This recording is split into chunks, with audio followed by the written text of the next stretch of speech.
Bonjour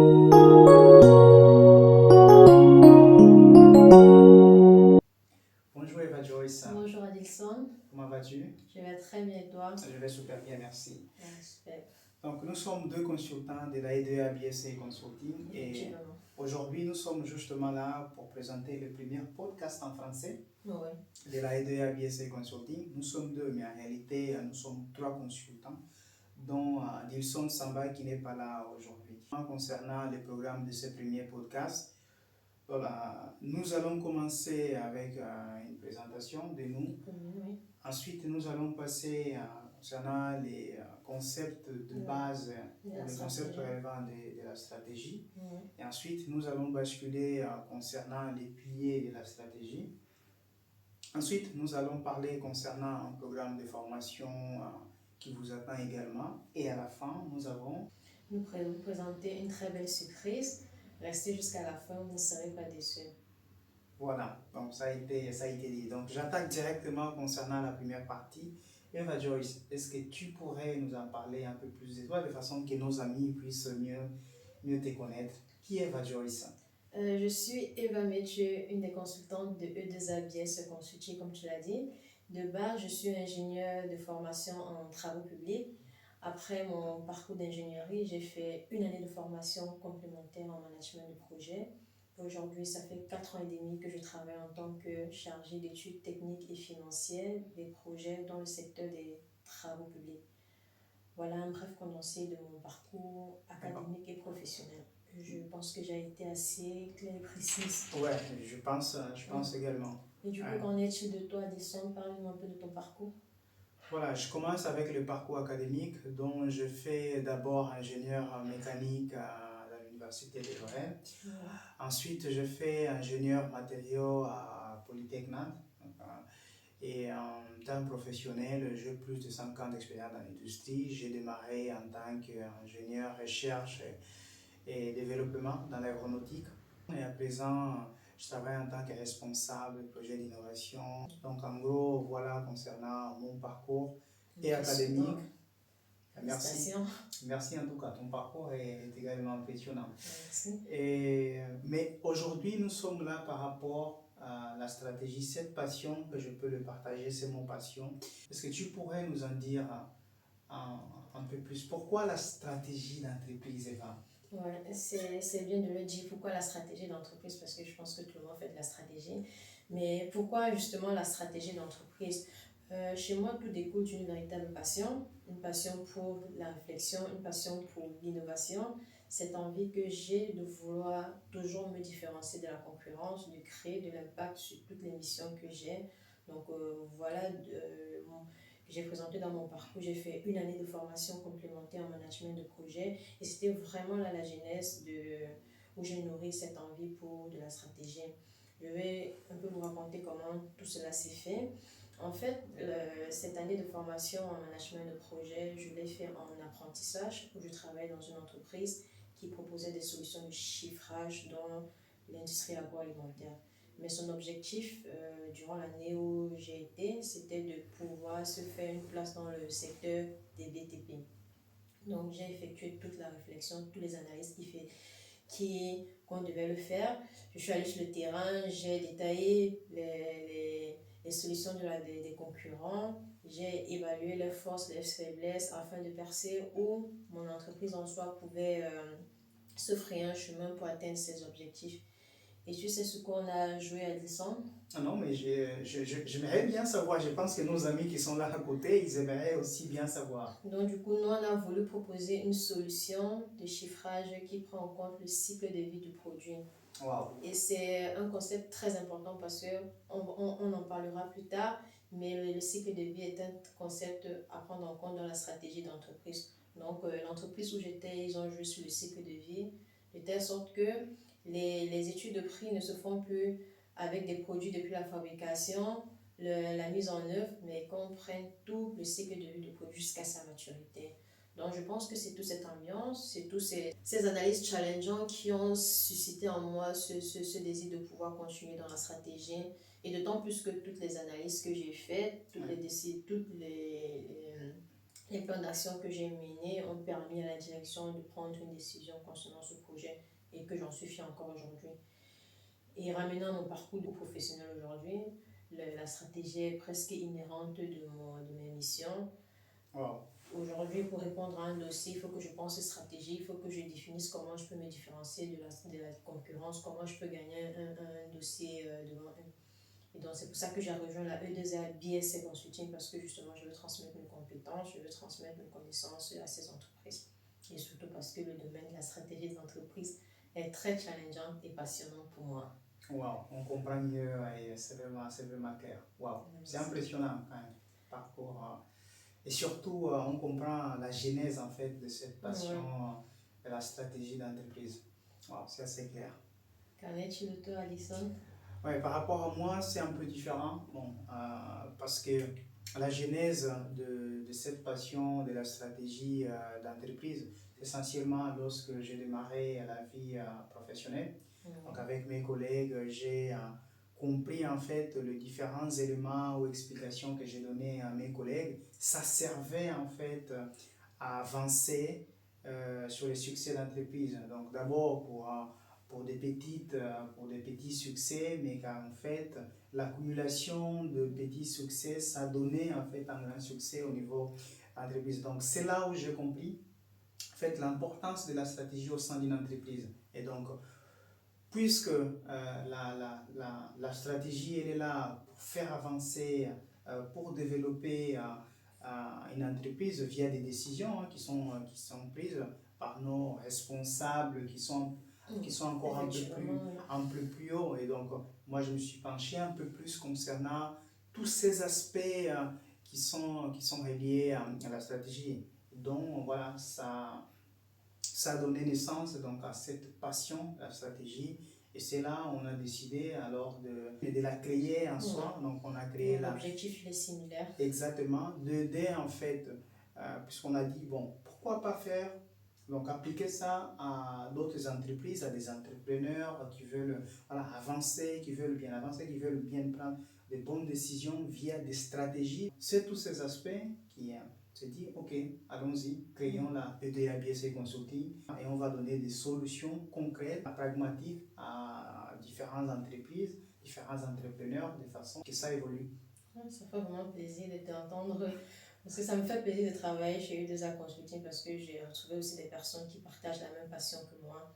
Ouais, et c'est ça qui fait la force, de travailler avec des gens qui ont envie, qui ont la même passion, qui ont les mêmes feux. Ouais. Et franchement, je suis vraiment content également de travailler avec des gens comme toi, comme Adilson Samba. Puisqu'on a déjà démarré, parce que ça serait intéressant de parler un peu plus concernant les concepts de la stratégie. On a 10 concepts, tu as déjà mentionné un concept qui était les cycles de vie, mais quels sont en fait les concepts relevants de la stratégie, Eva?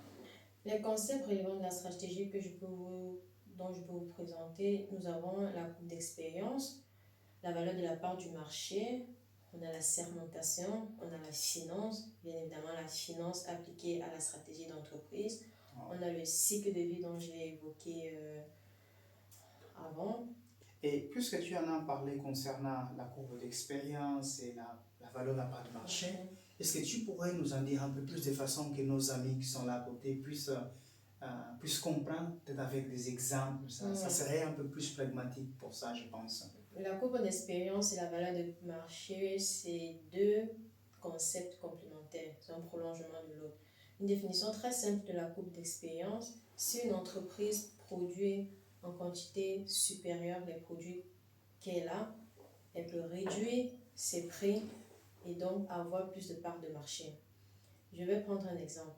Si à l'année 0, je vais dire que tu fabriques 100 t-shirts à 10 euros, il est clair que si tu fabriques 10 000 t-shirts cette même année ou l'année suivante, tu ne peux pas la vendre à 10 euros, tu vas la vendre forcément à 6 euros. Donc, le fait de fabriquer 10 000 t-shirts en complément, ça augmente tes parts de marché parce que tu auras des prix plus bas, ça veut dire que tu vas gagner plus de clients et tu augmenteras ta part de marché. Donc, si sur l'année 2025, dans l'industrie de fabrication des t-shirts, on a fabriqué 1 million de t-shirts et que toi, dans ton entreprise, tu en as produit 200 000, ta part de marché sur cette année est bien sûr relative sur cette année, c'est-à-dire relative par rapport aux autres entreprises, sera de 20%. Donc, plus tu fabriques de t-shirts, plus tu augmentes ta part de marché, plus tu bénéficies de ta courbe d'expérience et comme ça, tu pourras réduire tes prix.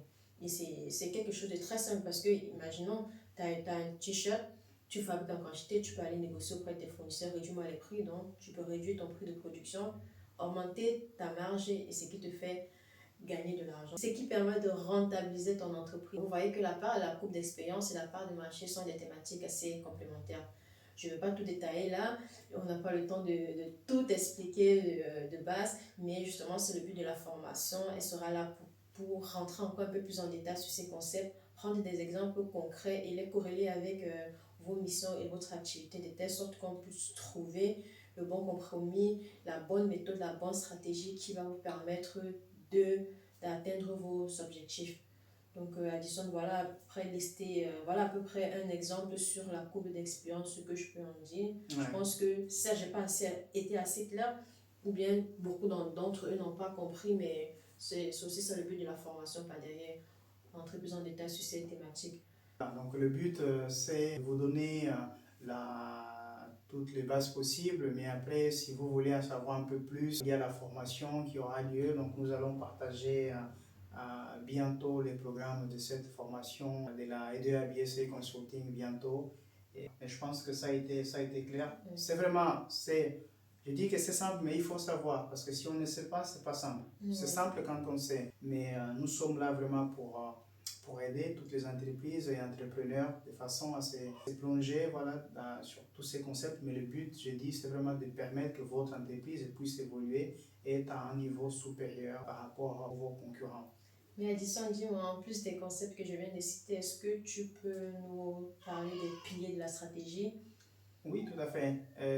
Donc, nous avons 3 piliers pour la stratégie. Nous avons d'abord la connaissance technique. Donc, vous avez vu que nous avons abordé, ou Eva a abordé concernant les concepts. Donc, vous avez vu la courbe d'expérience, la finance service d'entreprise. Tous ces aspects nécessitent une connaissance technique de cela. Donc, la connaissance technique, c'est vraiment un des piliers de la stratégie. Nous avons l'information. Donc vraiment l'information, la bonne information. La bonne information, voilà, c'est très parce que tout à fait, c'est la bonne information qui va mener à la connaissance et on a besoin de cette connaissance pour prendre des décisions. Donc l'information, la bonne information, et quand on dit bonne information, c'est-à-dire en fait, en quelque part implicitement, on est en train de dire comment chercher la bonne information. Parce que s'il y a la bonne information, il y a mauvaise information. Tous ces aspects, donc ça sera bien évidemment enseigné pendant la formation. Mais ici, je tiens juste à dire que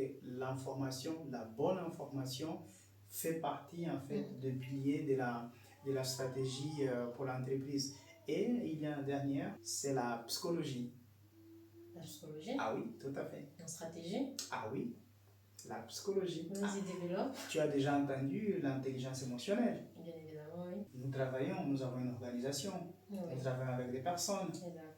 Et la stratégie, lorsque on le prend, il faut la exécuter. Il ne suffit pas juste d'avoir la stratégie, mais il faut exécuter. Qui va l'exécuter? Du personnel. Du personnel, voilà. Et donc, on travaille avec des gens. Ouais.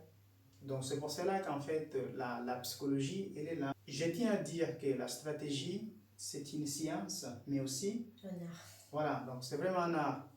À part ça, lorsqu'on prend des décisions, il faut s'assurer que ce n'est pas à partir des perceptions qui en quelque sorte a été biaisée, parce qu'on perçoit la réalité. Voilà en fait la psychologie au service de la stratégie. Donc ces 3 piliers que je répète, donc la connaissance technique, l'information et la psychologie, ce sont les piliers vraiment de la stratégie. Et c'est ça qui va nous permettre en fait de prendre une entreprise à un niveau bas pour l'amener à un niveau supérieur grâce à des stratégies, bien évidemment, qui va mener à des décisions. Ceux qui peuvent décider vont les décider, mais avec les bons éléments qui vont faire partie de cette formation qu'on va faire. Et est-ce que, Eva, pour ceux qui sont là, les entreprises ou les entrepreneurs, les chefs d'entreprise qui sont là, qui souhaitent savoir un peu plus, qu'est-ce que tu as à dire par rapport à ces aspects liés à la formation? Oui, justement, la E2A BS Consulting sera là pour vous accompagner depuis le début jusqu'à la mise en œuvre de la stratégie que vous aurez. Je parle beaucoup plus sur l'aspect financier. Quand vous allez aller regarder les bilans financiers de vos concurrents, il faut savoir l'information qui va te permettre de corréler tous les éléments, les variantes de ta stratégie, les informations utiles. Donc, E2A BS Consulting sera là pour ça. Nous allons rentrer plus en profondeur dans les différents concepts qui ont été cités précédemment. Effectivement, aussi les piliers dont on a parlé. On prendra des exemples bien plus concrets qu'on va corréler avec vos différentes activités, de manière à ce que la stratégie qui sera mise en place sera une stratégie personnalisée, une stratégie relative à votre domaine d'activité. Donc, n'hésitez pas à venir nous consulter sur nos différentes plateformes. Nous sommes sur LinkedIn, nous sommes sur YouTube où nous allons poster cette vidéo. Donc, venez, si vous avez des questions, n'hésitez pas à les poser.